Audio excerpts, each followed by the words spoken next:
120 battements par minute, un film de Robin Campillo qui relate l'histoire de jeunes activistes regroupés au sein de l'association ACT UP dans les années 90, donc un film nécessairement générationnel, génération SIDA on va dire, un film choral, certains disent, je parlerai plutôt d'un film de groupe plus qu'un film choral, parce que le film choral s'intéresse normalement à une certaine valse entre les personnages. Là on est plutôt sur un ensemble de personnages qui avancent ensemble dans une direction, la direction de l'engagement politique, mais également la question de la vie, la question de la vie qui est essentielle, parce que les gens d'ACT UP étaient pour la plupart des gens qui étaient séropositifs, au moins pour les 3/4. Le quart restant était des séronégatifs qui voulaient vraiment s'engager pour cette cause, dans un climat un petit peu d'indifférence politique par rapport à la maladie du sida. Les gens étaient rejetés.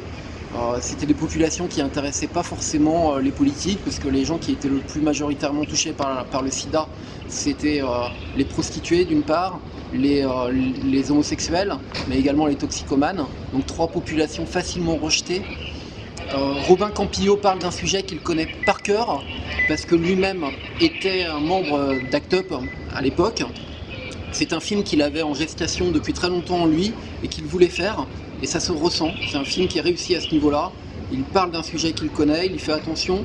Il ne voulait pas faire un film choc, il ne voulait pas faire de nouveau les nuits fauves ou faire un traitement un peu manichéen ou en tout cas manipulateur, comme sait très bien le faire des gens comme Maïwenn par exemple.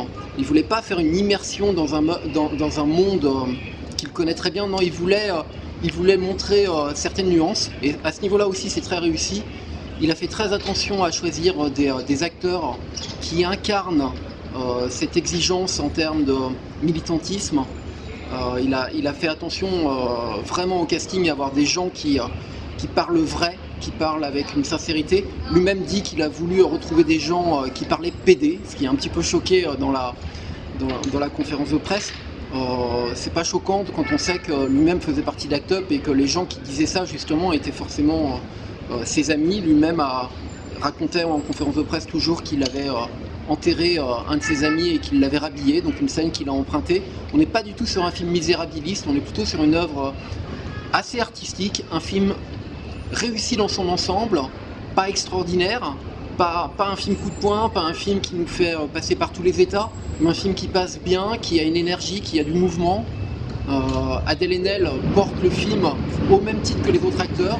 Elle a été choisie évidemment parce qu'elle-même est très militante. Elle a un parler très franc. Elle est intéressante au même titre que les autres acteurs, et c'est un film qu'on vous invite à découvrir, ne serait-ce que pour tout ce casting.